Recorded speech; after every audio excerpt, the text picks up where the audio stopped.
Hey everyone, this is Jochen Heiden, and I'm back with the Lodrik versus Heiden campaign. This is the February 6th, 1942, turn 62 combat replay and intel analysis. So, obviously, the big things going on right now are the whole situation in New Caledonia and Luganville. I don't know where the Kido Butai disappeared to. I think they're north of New Caledonia somewhere, but exactly where I'm not sure. I'm sure he's going to keep attacking Luganville. I don't know if we're going to hold. Yeah, so let's just find out where the Kido Butai went because that's kind of going to be the big thing that we got to deal with right now. So let's watch it and see if he strikes. Okay, here we go. February 6th, 1942. Let's see what happens. Hopefully, we get a break from his subs today. He captures a dot base on New Britain. Lot of ships in the slot. Do you see that near the Solomon Islands? Looks like some more stuff sighted off of Babel as well.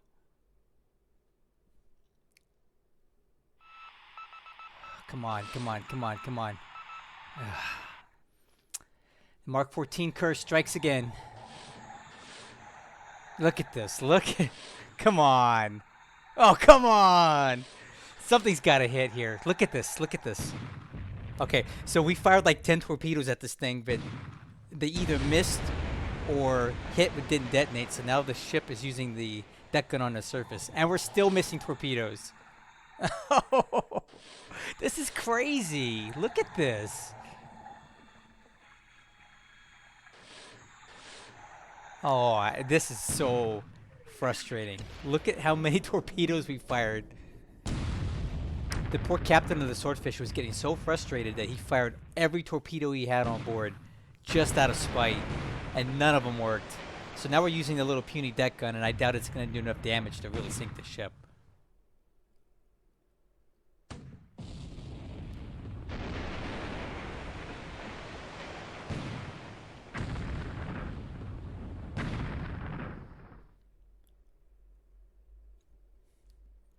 Oh, that's frustrating.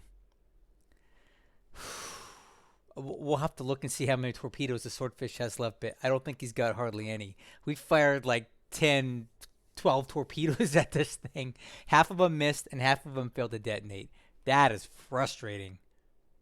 Oh.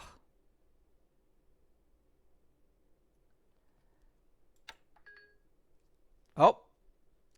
Uh-oh. This was maybe a bad idea. So I sent my AMs into this hex, hoping that it was just some lighter ships in this, but these are either APDs or destroyers. So I think I just sentenced these poor these AMs to death. Let's see how this goes. Well, it didn't go terribly, but we got really good intel on what he's operating with here. So this the Lorraine takes 2 shell hits and gets away. Okay, and this was really close, so I think we really caught these guys off guard. And now we know he's rocking 2 armed merchant cruisers and 4 destroyers, which he may or may not be using as transports as well. I don't know if the Japanese destroyers can carry stuff, but yeah, we dodged a bullet on that, and now we know what he's got here. It's a very potent little task force here.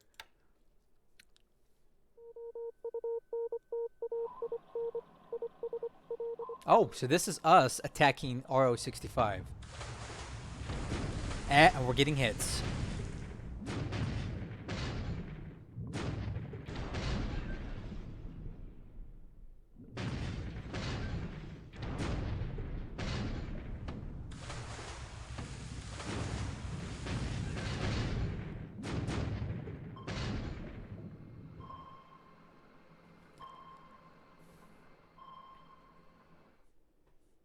Okay, so the Kimball, which is escorting this ship that's dropping off supplies at Wake, got a couple hits in the RO-65. I doubt it will destroy the ship by any means, but that's good that we pushed them down. No complaints about damaging a Japanese sub. And in the meantime, that'll probably allow us to complete our supply mission and get the heck out of there. Okay, we're now into night air ops. Not much really happening there. Nighttime. Oh, that's not good for the Tambor.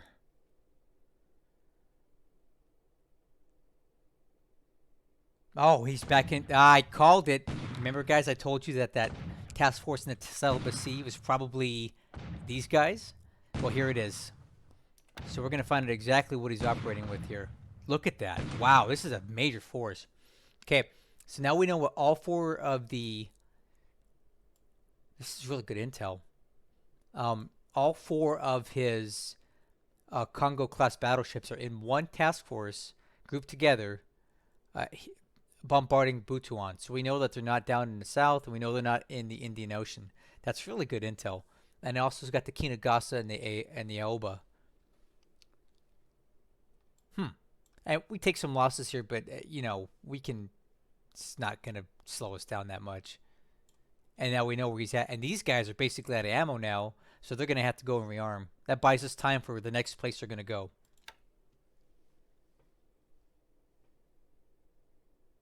Uh-oh. Got some ships that are not doing too well.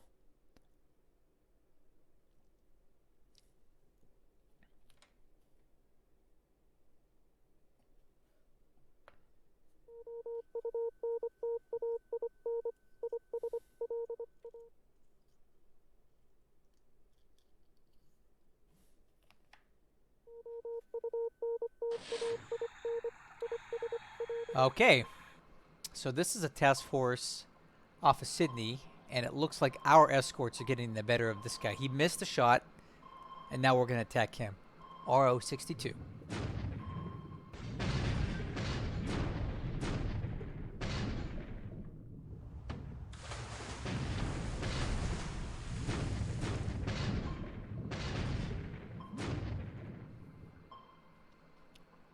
Okay, so this is actually an ASW attack, but he still managed to fire 2 torpedoes. And from a rowboat, um, that's at least a fifth of his torpedoes wasted on that. We do no damage. Well, there goes an AKL. I-10 right there off of Newcastle. That ship is way dead. Okay, 2 torpedoes and 2 hits. Excellent shooting by the I-10. This ship is a goner. Let's listen to our favorite sound. Sibolga. She's finished.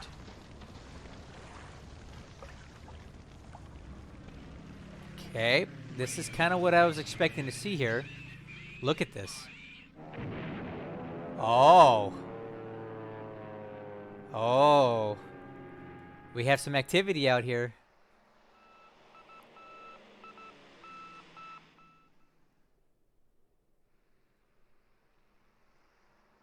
Why does he have so many task forces? Is he trying to invade Noumea? Is he trying to invade New Caledonia right now?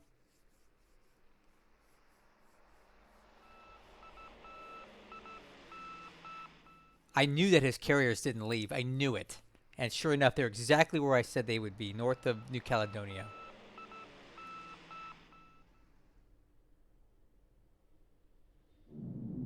Look at all these 74 Bettys attacking us here. Look at that's excellent. That's a great result for him. He's gonna cause us a lot of issues getting into Surigao, but this is telling me that he's desperate. He's throwing everything he's got to slow us down because he came in too weak on Mindanao. So he's really trying to slow us down and getting into Surigao because he knows that if we get there, he's finished.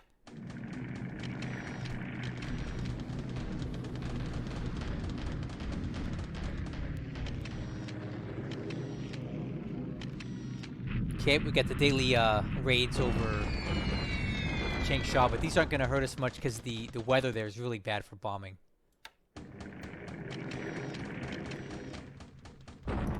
Another raid. Minor hits. Same thing. These hits are very sustainable, and the weather's helping us here.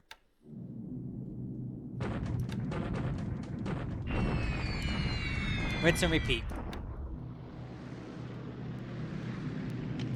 Yeah, man, I guess his default is to just bomb Changsha if he has nothing else to hit.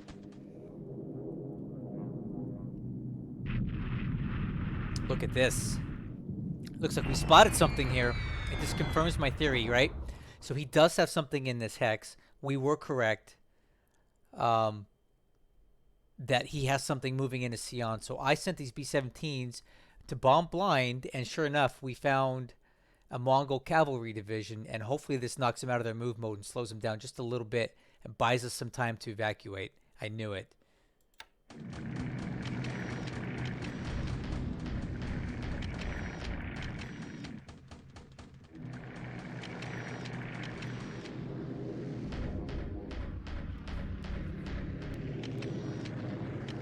Okay, that's the AM phase. Let's see what he's got for the PM phase. Alright, we just lost a ship there. Not quite sure what that was and why. We'll have to look into that. Oh, wow. Kate's over Noumea. I hope that he comes in there and starts something. It would make my day if the Japanese attack Noumea this turn. Make my day. Oh, we got a hit. Make my day, Lodrik.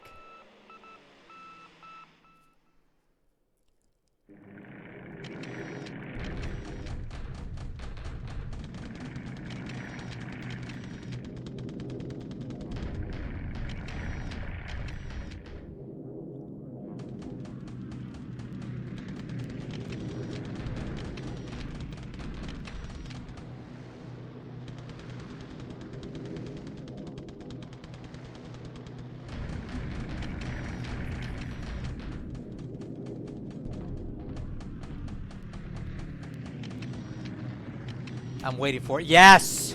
Yes! This is what I was hoping for. Oh. Alright, guys. This is it. This is a big attack.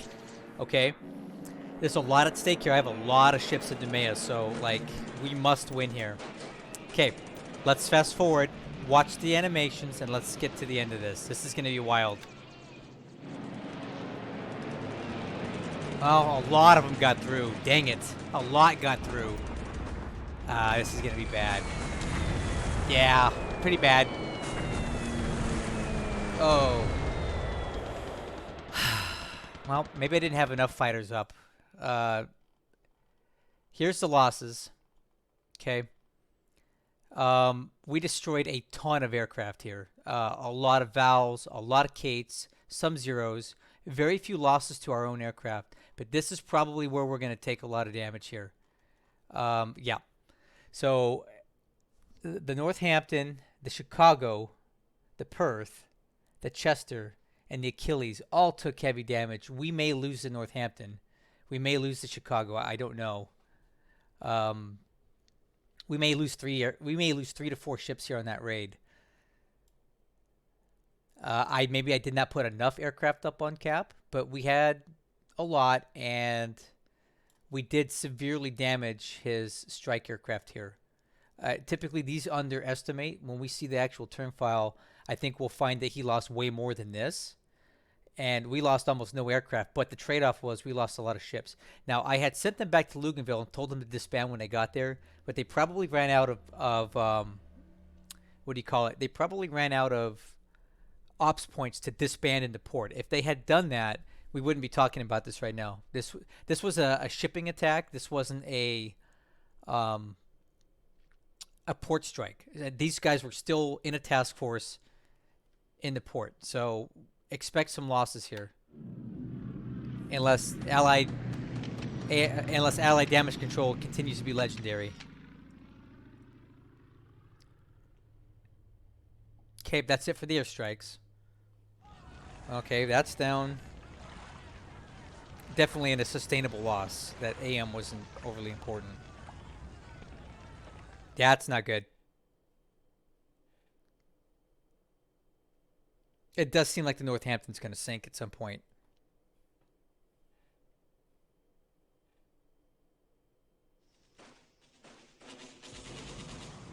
Okay, so he's taking this base in Java. It's undefended.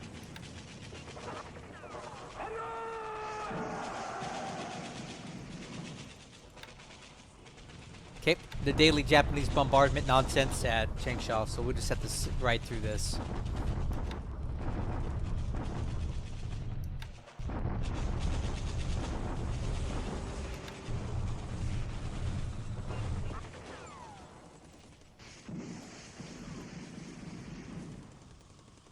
Right, the casualties are actually a little lower for us this time than normal. We should take more than that. Alright, here we go, guys. Another attack of Luganville. I don't even know if we can hold this time. That being said, looking at these numbers here, they look pretty weak. I'm going to fast forward, okay? If we lose Luganville now, it is what it is, and you know, there's nothing I can do about it here. That's incredible. So my math was almost perfect here. Look at that, 395 to 45. I estimated about 375 to 50, so I was really close. It got numbered down to this. It took out our fort level, and they inflicted a lot of casualties. So this is bad, you know. Not a sustainable rate of loss here. We're almost trading 1 for 1. But the fact remains we did hold Luganville again. But we're bleeding casualties now at this rate. So maybe one more turn and he'll have us. Especially because we don't have any more fort level left. And at Jakarta, he'll take it for free. He's doing quite well now. He's really found his stride. Hello, all you poor GIs and Marines. We get to listen to this. I'm turning it down. She's killing me. Tokyo, bringing you some hot music and another blow to your morale. Today, our high command announced that the ever-victorious forces of the Japanese Empire have captured Jakarta. All right, so I'll turn the noise back up now that she's done talking. My favorite Tokyo Rose. Blowing out your speaker since 1942.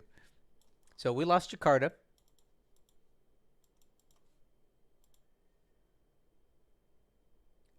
Okay.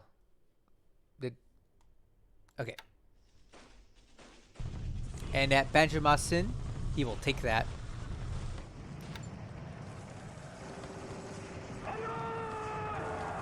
And then unfortunately that's going to cause us the loss of the President Madison. Okay, these Royal Thai Army guys are going for another attack here. And they don't get it done again because the Thai soldiers suck in this game. Look at that. Pathetic. Just why even bother, right? Those guys are useless. Well, that's the end of the turn.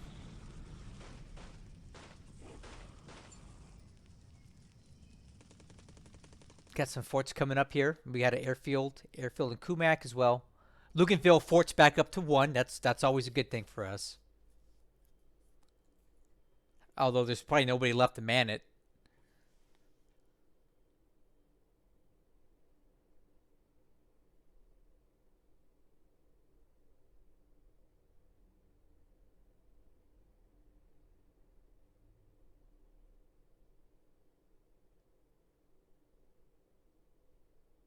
Well, it was a pretty interesting turn. He did go for Noumea, and I thought he would, so that's why I had the cap up. And the cap did their job as best they could, but he was throwing everything. He sent everything he had, and that's why we took those ship losses. They just could not get back into Noumea in time. In hindsight, I'm wondering if I should have maybe not sent them back there and diverted them elsewhere, but it's what made sense to me at the time. So, you know, we'll have to pay for that. We may lose a couple ships there. But the loss to his Kido Butai pilots is something different. That's a good thing. And I guarantee you now, he's banged up enough that thing's heading back home. So let's look at the numbers and kind of take stock of the damage that we've taken today. Overall, though, I can't complain about this turn too much. It could have been way worse. Wow. All I can say about this turn is we have avenged the Dutch pilots at Java. Let's look at this. Okay. For today, aircraft losses. 47 Japanese aircraft lost to 8 of ours. Look at this. 24 Kates, 20 Vals, 9 Zeros. Almost all shot down over Noumea. And look at the distribution. Air to air and flak.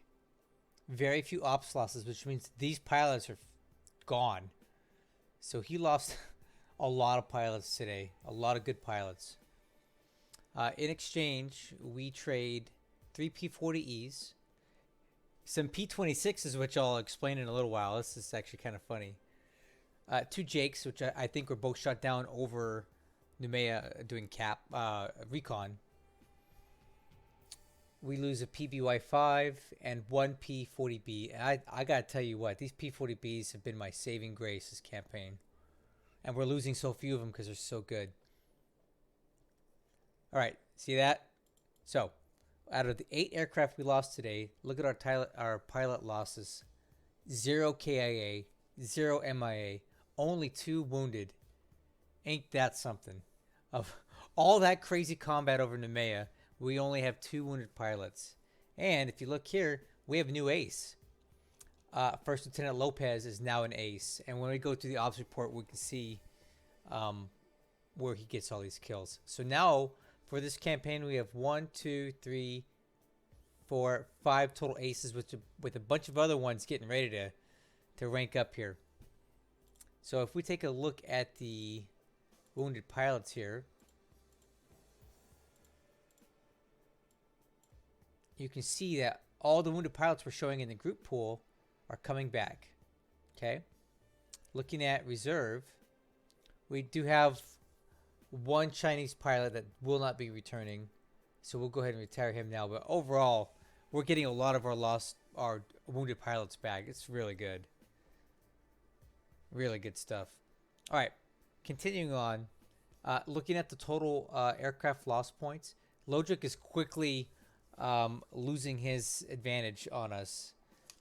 We almost were at a 1-2 loss rate here, and we've closed that up to something a lot closer to 1-1. At the rate that he keeps losing aircraft like this, we'll be at 1-1 before you know it. So this is really a good metric for me to judge how we're doing with our aircraft, with our pilot training, with everything. The fact that we have reversed this trend and we're now trending upwards. Army loss points, unfortunately, did click up a bit due to continued combat at Luganville. His, not so much. Looking at Allied ships sunk this last turn, we're showing that we lost 2 Dutch AKLs, which I did have actually operating out here. One was a picket ship, which appears to have eaten a bomb from a patrol. The other one was taken out by a Japanese submarine. He ate a lot of torps. But, you know, this 1-point ship took a lot of damage for us and wasted a lot of torpedoes for him.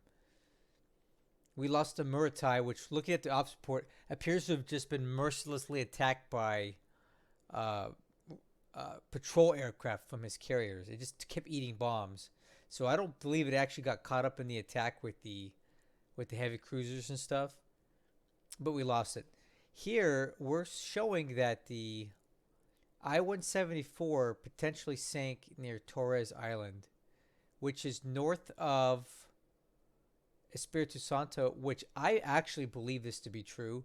As you recall, 2 or 3 turns ago, we damaged a Japanese sub in Luganville and caused it to catch on fire. And the next turn, we heard a ship sinking. I believe it to be this ship, the I-174. And this is a pretty decent Japanese sub. Can't say that I'm sad to see it go. So if this is true, which everything's kind of lining up to say that it is, excellent. Because the more Japanese subs I can clear off the map, the better. So that's what we're showing for lost points. Ships lost this turn. And there you have it. 278 to 50. Here is the point spread, which unfortunately looks like it did move slightly in his favor last turn, probably due to bases that he captured. So get a good look at this. Okay. Now we'll take a look at the SIGINT. I'm gonna scroll. I'm gonna read through it. If you see something, let me know. If not, I'll point it out to you.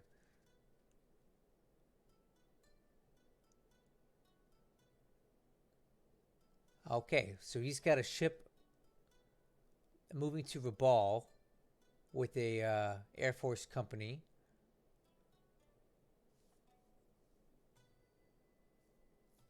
He's moving more engineers to Caledonia. Okay, nothing too noteworthy there. Let's look at the operations report. And now there's probably a lot on here.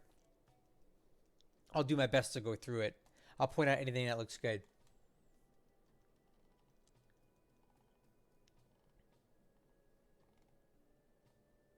So here, check this out. When it says something is reported as hit, that's something that's calculated off the combat animation. So that's telling you that this ship was out at sea and a Japanese patrol, an armed patrol, like maybe he's got some Kates or some Vals doing naval search. They spotted the ship and they elected to attack it. And when it says it's reported as hit, it's hit by a patrol aircraft. And we don't know exactly how badly hit it is, by what weapon it's hit. We just know that it's hit. So this one was hit, and then check this out. Here you go. The Bin Tohan detects Japanese carrier aircraft. So we know for a fact that this was engaged by Japanese carrier aircraft, most likely on naval search. Okay. And then here we go. At Noumea, the Butai, which was trying to disband there, was spotted by a fighter bomber and hit. Okay.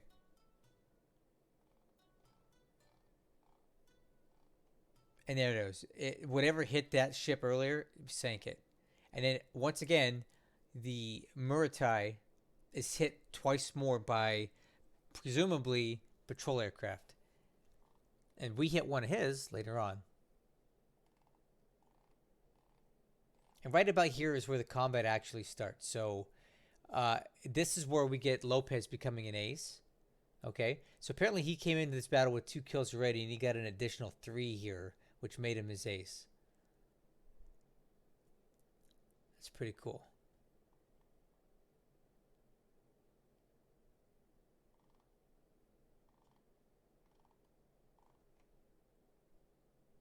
And then the Butai sinks at sea due to being hit so many times.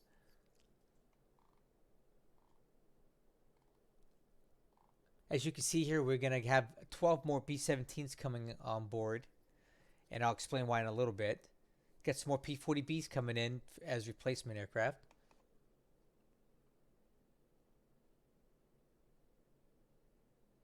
And yeah, there we go. So we'll get to this last. Let's start up here first. In China, we have spotted the elusive enemy unit that is moving down the rail line here. And it appears to be just a single cavalry division. Let me see if I can get the let me see if I can find the report. There were so many air attacks. Okay, here. The 6th Mongol cavalry division, and it's just a fragment of it. So we hit it, and now we know what's in that hex. And I am starting to regret uprooting everything to head out of here, because this is not that big of a deal. Like this piece of a unit here is not a massive invasion force that I thought it was. So in hindsight, I think I got a little too jumpy here with pulling the plug on uprooting everything here at Sion. But at this point, I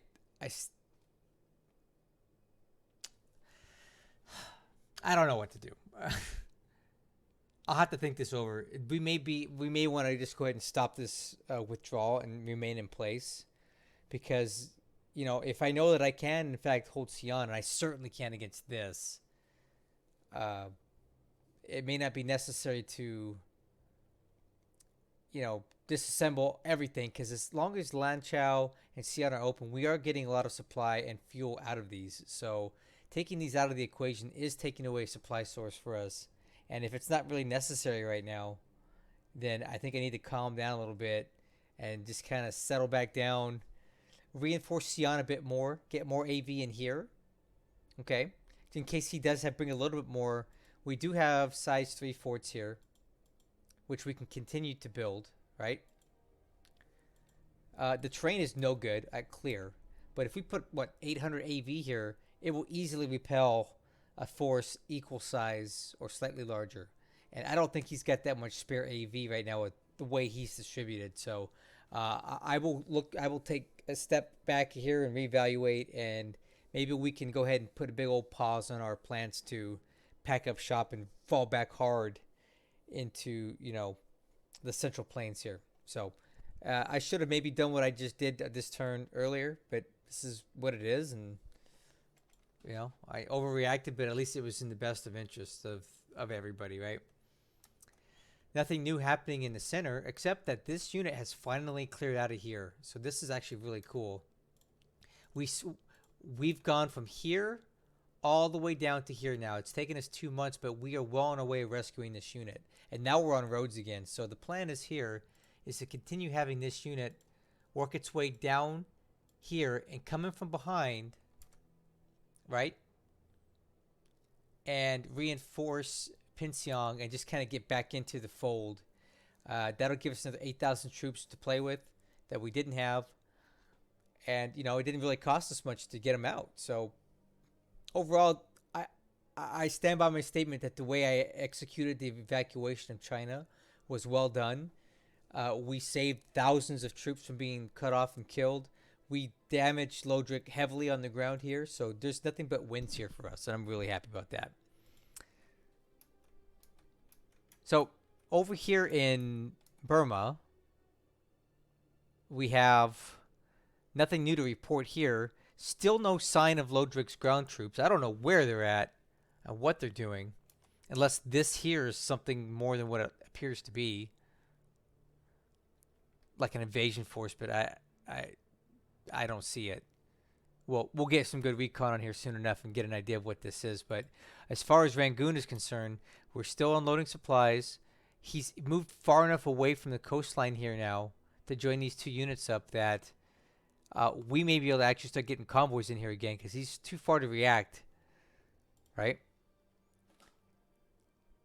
Our power continues to climb every day at Rangoon, and this is just units that are resupplying, rearming, and disabled squads coming back together. But we're gonna have a sizable force here pretty soon, like especially these Chinese units. I mean, if you add all this AV up, when I reform this whole core, we're gonna have like 400 and something, almost 500 AV in this thing, which is really, really impressive. So every day that he does not attack us, he's giving us a chance to get to that point.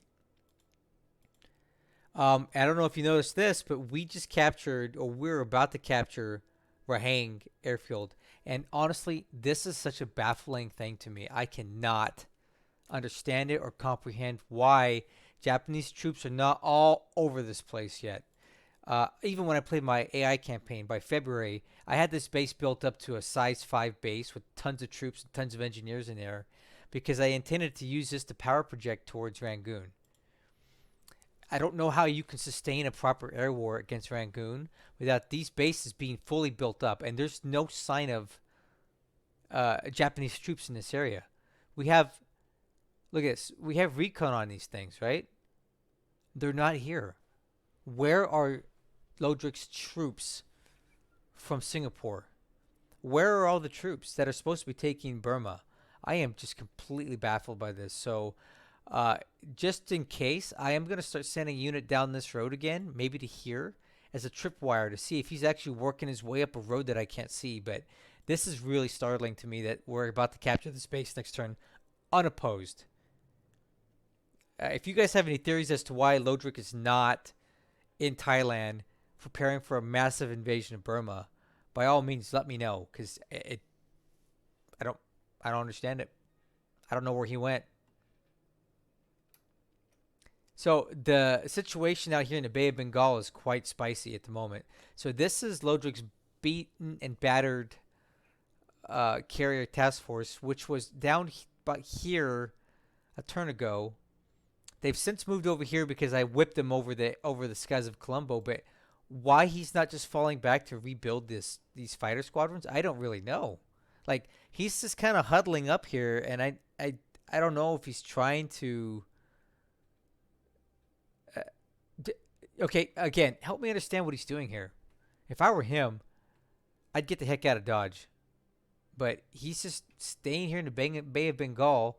These ships are in no way, shape, or form in any capacity to like react any way. Like these guys are too far to assist Rangoon. These guys are afraid to attack us because of our aircraft that are just going to slice them up. So what are they doing? If he's not going to be using these in a defensive capacity, and he's not using them in a defensive capacity, why is he even out here in the Bay of Bengal? This is really puzzling to me why he's doing this. Down here we have this mysterious task force, which we don't know what it is, but what is clear is it's moving in the general direction of here. So I don't really know what this is. Hopefully within the next turn he's well within our naval search radius such that we can get better eyes on what these ships are. We also have this thing, which again I don't understand. It appears to be a heavy task force with fighter support. So that would make sense, right? If he's got a couple CVLs with fighters on board as air cover for these heavy cruisers, if that's what they are. This looks like a smarter composition of force, right?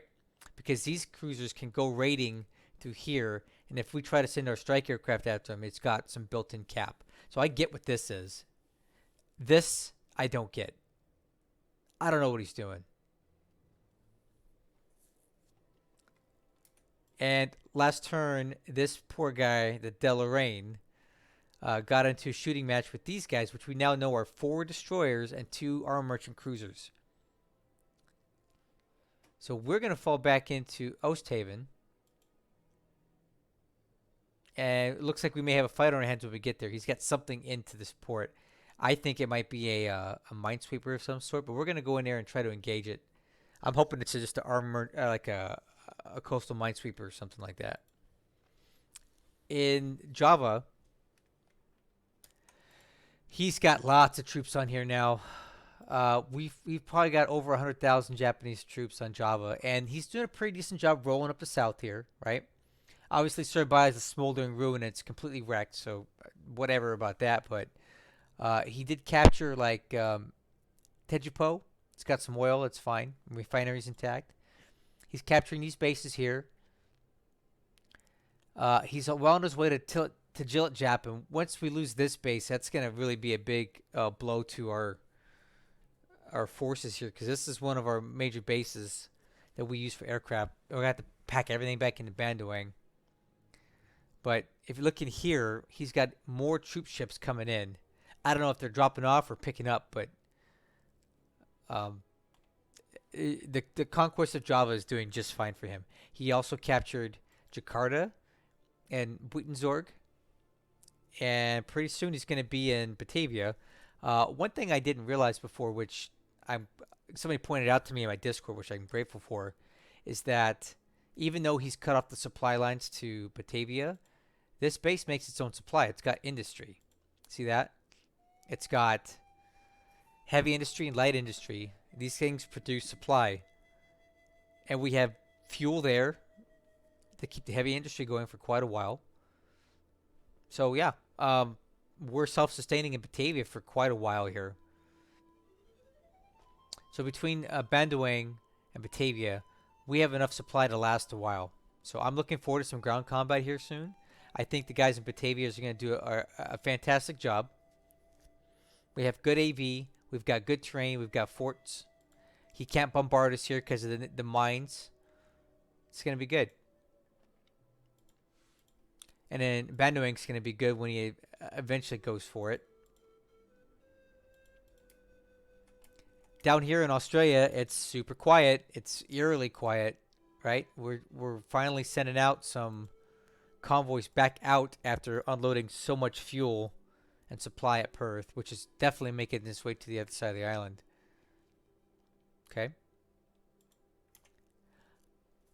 I don't know when he's going to come down to Perth or if he ever will, but he's just given us plenty of time to get stuff in here without any sort of intervention by subs, ships. It's been almost 2 months or a month and a half since he sent those battleships and stuff down this way. He kind of stopped around Geraldton and left, and that was the last of it. Before I forget, I do want to point out a few things that are not so great. You remember that crazy exchange with the swordfish? Right. Well, I'm having to send it home because it is out of torpedoes. That poor captain last turn fired every single torpedo he had on the ship and missed or had duds on each one. Then he surfaced and used the deck gun and ran through all that ammo. So this ship is now out of ammo, so I'm sending it back. So pretty comical that we engaged an AK and the captain had to pull alongside and use his pistol to shoot the ship because his torpedoes were just not getting it done. So that's what happened here near Tsushima with the swordfish. A complete and utter joke of a Mark 14 meme battle. Just awful. We also have some issues over here. I've been watching this ship for a while, the Tambor. It is progressively getting worse every day. The system damage is really taking a toll on it. And we have 28 hexes to go, and we're only moving 2 per day. So we have to survive for 14 more days to get back to ADAC to get this thing patched up. And I honestly don't know if we can. So what I think I'm going to do is steer for Attu. Okay. We're going to go for Attu because it's just the closest thing to us. That saves off a few more days of trip. Enough that we can anchor this thing and start slowly working on the system damage. And once we get that below 50, we can continue on. But it's really up in the air if the Tambor is going to make it right now. With the warnings that I keep seeing every turn, I feel that we may have just a few more days left before the Tambor sinks, if it's even that long. And this ship was damaged out here by hitting mines at Hakodate. Because I drove it right into a bunch of mines. I didn't even realize that I was doing that. So this passageway is not safe for subs to pass through, just so you know. So we'll keep it on the Tambor. I don't know if it's going to make it. All right. So rounding around the southern tip of Australia near Melbourne, we got a fuel convoy from Cape Town coming in next turn, which is much needed. So another 33,000 tons of fuel will be coming into Melbourne, which will bolster our fuel supplies and give us enough to operate here for at least a month or two until we get more convoys in. This huge convoy, which was a no-fail convoy for me, successfully made it in this turn. And take a look at what we got on board here. Tons of fuel, 3 fighter squadrons, and a PBY-5A squadron, which is going to be sorely needed. What I probably tend to do with this is put ASW trained pilots on it and operate it out of Noumea. As you can see, we've got a little bit of a problem over here. And the reason that I want to do that is the PBY-5As, see if I can bring them up. The PBY-5As have radar. And pretty decent radar at that, ASB radar. So this will help detect submarines and hopefully help us kill some. So that's why I want to use these 5As, because I know they've got good radar on board. But yeah, 3 more fighter squadrons just made it into Australia, which is bad news for Lodrik, and we'll get to that here in just a minute. And we still have subs off of Sydney, but I think I've got some mitigation techniques here to help with that, and I'm not gonna worry about it. Over here at Port Moresby, we got 2 more ships in last turn, completely unmolested, untouched, and our supply levels continue to rise. We continue to build up towards the size 5 airfield, which will give us full range of motion for operating any kind of aircraft in any kind of configuration. So I definitely want to utilize those to start hitting Rabaul sooner than later. Okay. I'm moving some subs down into the slot and other supporting areas because he's been using this to move his ships to and from Luganville. So I'm going to try to fix that situation right now. So let's talk about Luganville, okay? We had another battle here. We held again. The bad news is we lost a lot of troops. Okay, we're almost down to nothing here. This poor Marine regiment continues to lose devices because we just can't seem to get enough force in here. If we look at the combat report here, see if I can find it quickly. Yeah, here we go. This turn was even worse than the last. We lost way more squads than before. The numbers here are very disproportionate considering the size of the units, right? So we've taken him down maybe another 50, 60 AV, but he's taken us down almost down to no AV. We cannot sustain these losses anymore. You can see here with the adjusted, he's getting the upper hand on us. So Luganville will fall at any moment. I've been saying that for a while, but I really mean it now. There's just no way we can keep it going. We just can't keep up with the rate of loss. So at some point, I need to stop dumping troops into this thing and let it go. I just don't know exactly when that's going to be. Because at the same time, he is burning through supply, and he's going to run out of supply here pretty soon. He's going to be kind of at a point where he can no longer attack, but I just don't think he'll get there before he takes it. Now, here's the good thing. During this turn, because these aircraft were not engaged, we're going to be able to rescue an additional, let's see, 2, 5, 8 aircraft off the island, which means that all said and done, when this thing finally does fall, even if it falls next turn, we're only going to lose 5, 6 aircraft total. So I'm going to put some pilots in here, and we're going to fly these back to Noumea. And that's going to bolster our numbers here. And you know what? Any day that I can say P-40Bs, which are my saving grace, the better. So that was a good thing on Noumea, at Luganville. We're getting 8 more aircraft off the island, which we wouldn't have gotten otherwise. And we still have fort. My engineers are working at feverish pace. They keep staying ahead of the fort losses, which is our only buffer against his attacks. We still have plenty of supply here, so maybe we can hold out another turn, but if we don't, I won't be that upset anymore because I feel like we've accomplished what we needed to accomplish. Let's talk about the battle at Noumea, which I'm going to call the Noumea Turkey Shoot. And I feel like we have avenged the losses at Java on that one day where we had like 50 aircraft shot down. We basically did the same thing to him again. Here's what happened.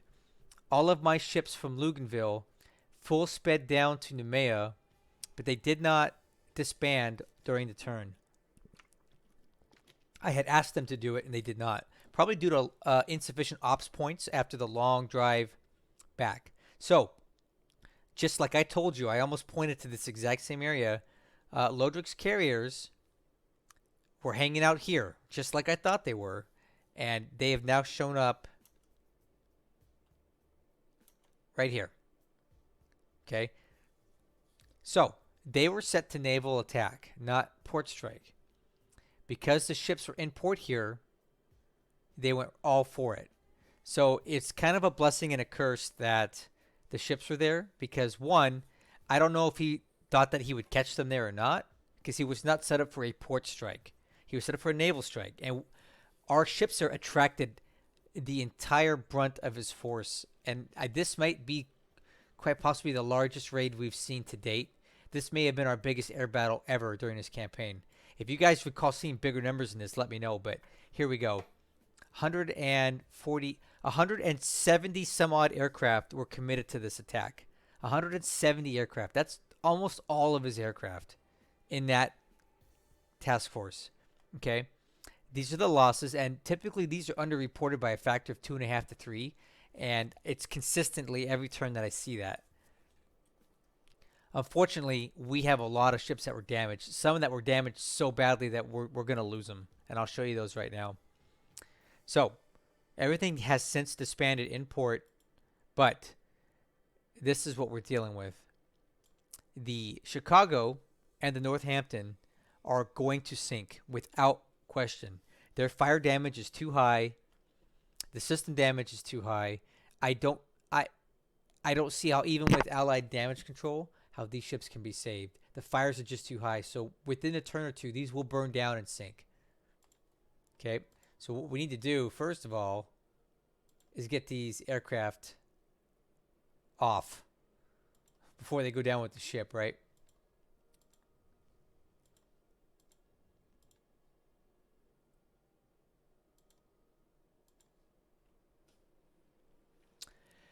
Yeah, but yeah, there's just no way that we're going to be able to put these fires out. Once these get to basically 99, the ship is toast. No pun intended. So our big losses here are going to be the Chicago and the Northampton, which is definitely not ideal. And they had really good captains too.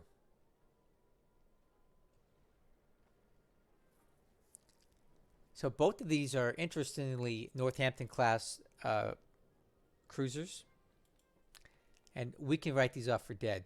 Now, the Chester, which is also Northampton class, did survive a bit better. This will definitely be survivable. We will not lose this ship.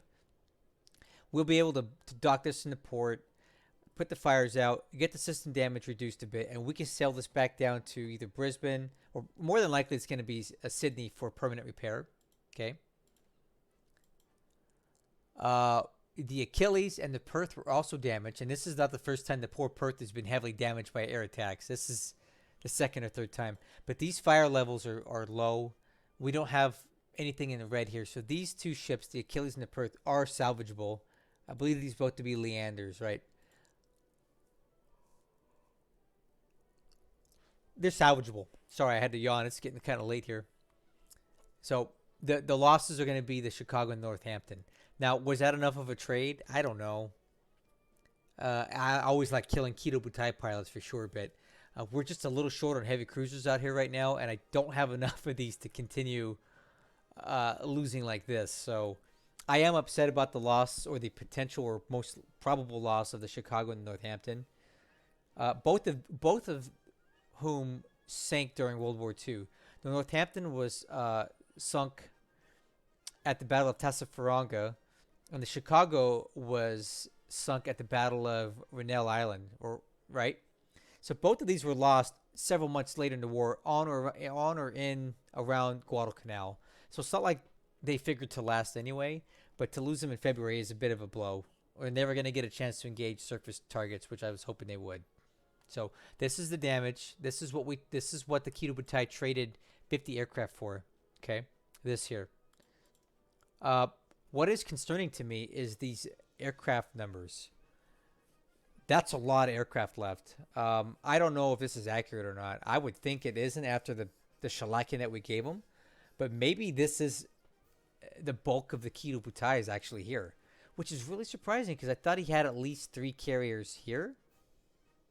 Maybe he doesn't. Maybe he's only got like, I don't know, 2 and 4 over here. 4 of his big boys, right? At least.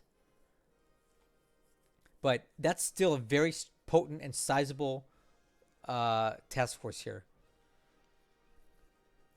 And I'm not sure if I believe this composition is tankers, unless he's running AOs in here, which I don't even think you can.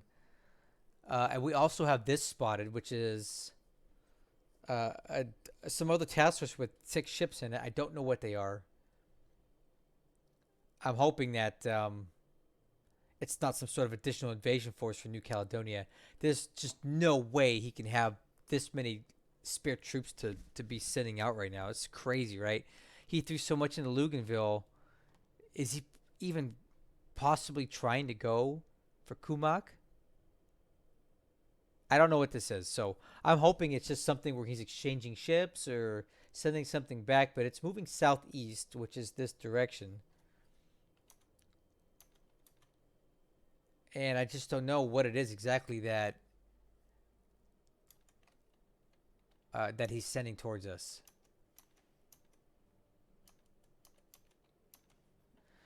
So we'll have to see next turn what he's going to do. I honestly don't think he's going anywhere. At least right now, not with these carriers, because they would already have been moving back, right? Because he's already done his turn and sent it to me. So I think he's going to stick around at least another turn. Where he's going to strike, though, is the question. We definitely have a lot of ships down here which are vulnerable to him. So I'm going to be redirecting a lot of these away. Like this guy, I think I'm going to kind of feint out this direction a bit, because he definitely did burn a lot of sorties, and I don't know how many more he's got in him, but it just a bit confusion here as to what he's doing with these carriers and where he's going to strike next. As much as I would love him to come after Noumea for another turn, he could. Maybe he's going to go in with a port strike to kind of finish off whatever he damaged. In which case, that would make my day, because, we know how that's been going for him every time he's attacked Noumea. So I've been rambling on for a long time, but there was just a lot to talk about on his turn. It was really good for us. Other with the exception of the probable loss of the Chicago Northampton, I would call this a decent turn for us. So a couple quick last minute things I want to point out to you before I end this is something kind of funny here is these P-26s. I brought these in from Hawaii at the start of the campaign. I didn't realize what I was bringing at the time. I thought they were something else, but apparently these were straight P-26s, and I ended up dumping them off at Noumea. And when I realized what they were, I'm like, well, the heck with it. I'll just use them for training. But when Lodrik came back last turn, I said, you know what? Nope, we don't have time for training. We need to do something else. So I put them on cap. We lost a total of 3 of these, but we got kills. We shot down 2 aircraft with these, despite all that. These little pea shooters were shooting away at whatever. And some of these pilots, as you can see, like Heath, he scored about 3 kills this turn. 2 to 3 kills. Which is pretty impressive. Look at his experience level now. In a P-26. In about 3 days, I'll be able to upgrade this whole unit into a P-39 unit. So that's why I kind of keep him out here at this point, because, I'll be trading 11 P-26s for 25 P-39Ds, and we'll have plenty of pilots in there that are good. So what I did do is I also moved all my pilots from Luganville. I got every pilot off of there that had a kill, and I put them other places. So if you look at these, we have a lot of pilots with kills now. We're about to have a bunch of aces in this unit. Look at these levels. These are some no crap good pilots. Look at this guy. Every bit as good as a Kido Butai pilot. And look at the kill count for this P-40B unit. This is insane. 33 kills for 3 losses and only 2 pilots killed. Is that not impressive? 33 kills this campaign. And they're all at Noumea. These guys, 22 kills for only 4 losses. No pilots lost at all. Look at these killers. And there's Lieutenant Lopez, man. Well, my hero. What a beast. Peace shooters got 2. These guys didn't get too many because I had them stood down this turn. Can you believe that? We did all that and I even left fighters squadrons on the table. Isn't that crazy? These guys got 4 kills. Not bad. This is actually these are actually Hawaii veterans because they lost some during a Pearl Harbor strike. These guys have 8 kills, 0 losses. So our P-40Bs are just ripping and tearing through the Japanese right now. These are so much better in a pure fighter capacity than the P-40E. They have a higher altitude. They're faster. They climb better. And they actually can kind of hang with the 0 at high altitude. So that's why I use the P-40Bs as pure fighters. And I like to use the P-40Es as fighter bombers because they do lug that 500-pound bomb. So, yep. I think that's all I need to talk about this turn. Pretty wild. The Noumea Turkey Shoot. That's what I'm going to call this video. The Noumea Turkey Shoot. And finally some payback for Java. And I would love to do it again. So, Lodrik, if you can hear this, come on back to Noumea. Come for round 2. I'll throw up an extra 50 fighters just to make it worth your time. We'll have a good old air battle. And we'll finish off the Kido Butai pilot corps for good. So, see all these? Keep a good note of that. If he comes back again, he'll probably be missing another 40 or 50 because we've got the range on him now. Thank you guys so much for watching this video. I hope you're enjoying this campaign as much as I am because it's really, really exciting. We're having Guadalcanal 6 months early here at Espiritu Santo and New Caledonia, and it's a slugfest. So I can't wait to get this turned back to him and keep this going. I'll talk to you guys soon.